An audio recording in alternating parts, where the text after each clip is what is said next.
Hey everybody, I'm Joe DeGanzik and this is Smarter Home Life. Let's talk a little bit about the number one topic, the number one thing I get asked via your questions on emails, video comments, and the number one thing that I usually help people with during consulting and coaching sessions that I do over at smarterhomehelp.com. And that is, I'm moving into a new place, or I have an existing home I'm remodeling, or I'm just taking my existing home in general. I want to make it smart. What do I do? How do I get started? Now, this is going to just cover the basics. This is the start of a multi-part series on this topic. We're going to go into various systems and we'll talk a lot about things, but this time we're just going to keep it to the basics. So I want to talk about five things, the five things that you need to think about before you even get started thinking about which devices to buy or how you're going to set them up at some point. So number one is, what do you want to automate? What do you want to do with all this stuff once you acquire it? And how, do you want to set up your home? Number two is platform preference, iOS, Android, and the like. Number three, is your home ready? And I'm specifically talking about older homes, larger homes, wiring problems, and Wi-Fi signal strength. Number four is time. Do you have the time to invest to set these things up, to program them, or do you need a friend to come over, or do you need professional help? And number five is budget. This is generally something that only you can answer, but I will give you a couple of tips on this very topic. Okay, so back to number one.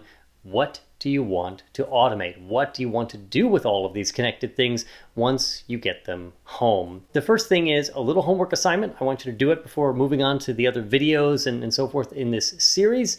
And it's a good exercise anyways, whenever you're starting or maybe even starting over with home automation. I want you to make a wish list and a diagram. The diagram is a little layout of your home, nothing fancy. It doesn't have to be a blueprint or some kind of computer generated thing like I did for the tiny smart home tour.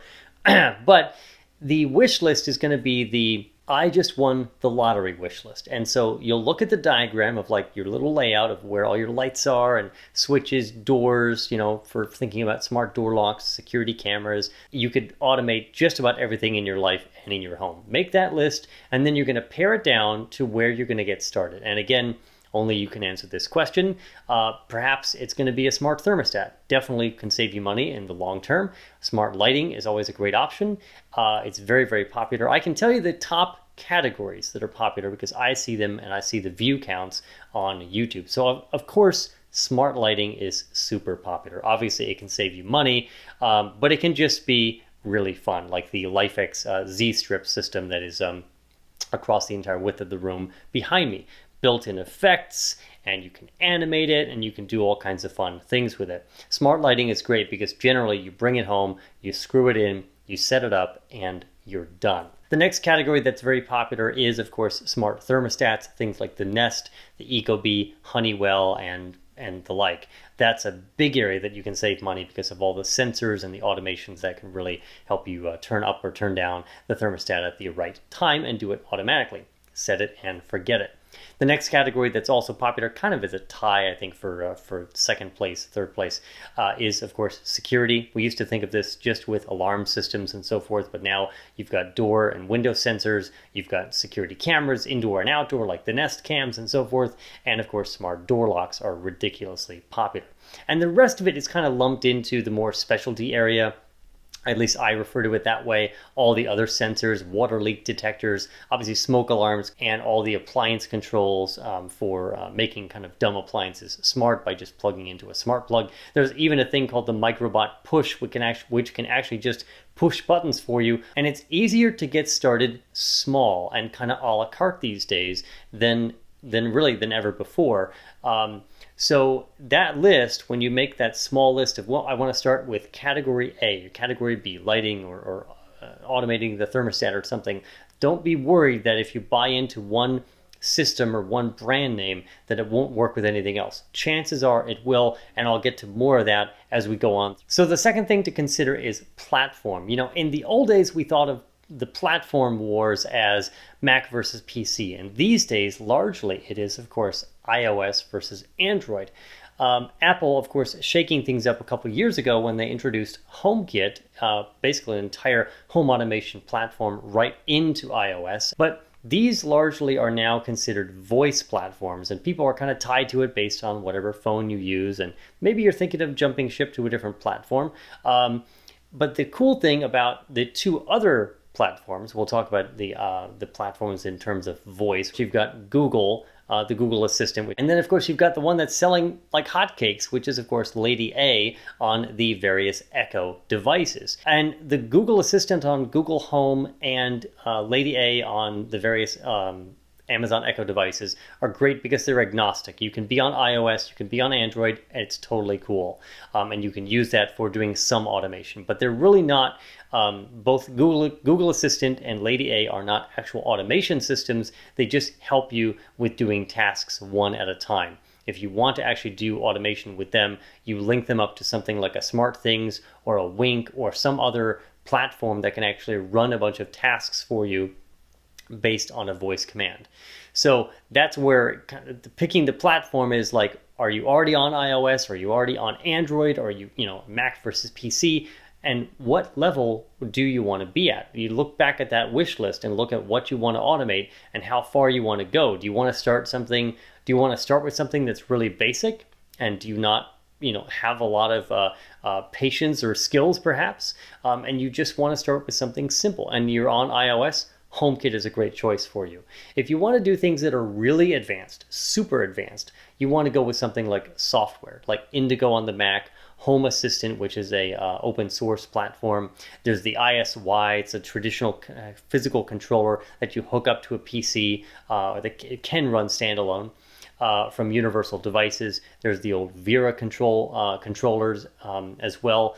And then we can talk about SmartThings. Platform is tough. If you've got questions on this, because it can be a little bit challenging, send me an email at questions@smarterhomelife.com and I can try to answer that, or set up an appointment for a consultation over at smarterhomehelp.com. Number 3 is about whether your home is ready. And some of this also applies to whether you're a renter or you own your home and what restrictions that you may have based on homeowner like HOAs that are part of like condo buildings and so forth. So part of this is thinking about wiring. If we're thinking about in-wall dimmers or in-wall switches, many of the smart versions of these require a neutral wire, which didn't always exist in homes prior to the mid to late 1980s. So you may have to check that, and you may have to look at alternatives, or you may have to do some rewiring if you're taking an existing home and making it smart, especially or specifically with in-wall wired-in switches and dimmers. The other part is, let's talk about something else kind of in the walls, which is smart locks. And this is something specifically for renters versus buyers. The August smart lock, which I have a number of reviews on, is great for renters. And there's the new Sesame lock, and there's also the new Friday smart lock. And there's one or two that are also on the market that allow you to convert an existing lock on the inside only so that you don't have to rekey it, you don't have to worry about landlord issues and so forth.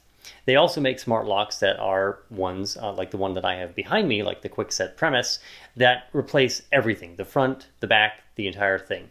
And that's better if you've got, of course, complete control of your place and there's no landlords or no problems at all there. The other thing to think about if you're putting in a smart lock, make sure your existing lock, your existing thumb turn turns easily. You close the door, you don't have to put a lot of pressure on it, you don't have to use a lot of force, because a smart lock is not going to help you there. So solve that problem before getting a smart lock. The other part is size of your home, construction, and so forth, because many of these devices these days rely on Wi-Fi. If you have a really large home, something usually on the order of more than 1,500 square feet, you could wind up with dead spots where Wi-Fi signals can't get around and can't talk to the various things and get back to either your phone, your smart home hub, or your Wi-Fi router. You may have to look at products like Eero, Google Wi-Fi, and others that help you extend the Wi-Fi network around your home so that you don't have any dead spots. Number 4 is time, and how much do you have of it? And perhaps also, how much patience do you have? Because as simple as these systems are these days, that you can buy a couple of devices a la carte, say that they're HomeKit, you can set them up right on your iOS device and you're good to go, they all still require a little bit of setup by themselves. And you have to think things through. part of number one is not just what you want to do with these things, say I want to automate my lights, but the flip side of that coin is scheduling and sensors and making the automation actually work for you and potentially for your family, which that's a whole different discussion for a different video. So you may want to invite a friend over who's got more knowledge, buy them dinner, some nice adult beverages. You may want to employ services like my own personal consulting and coaching services, or you may want to hand off the entire project to a proprietary, like a dealer installed solution if you don't have the time and patience and you would rather spend a little bit more to get that done. And of course, all of this leads to the final thing, which I want you to think of, which of course is budget. You alone can really only answer this question. How much money do you want to spend on home automation?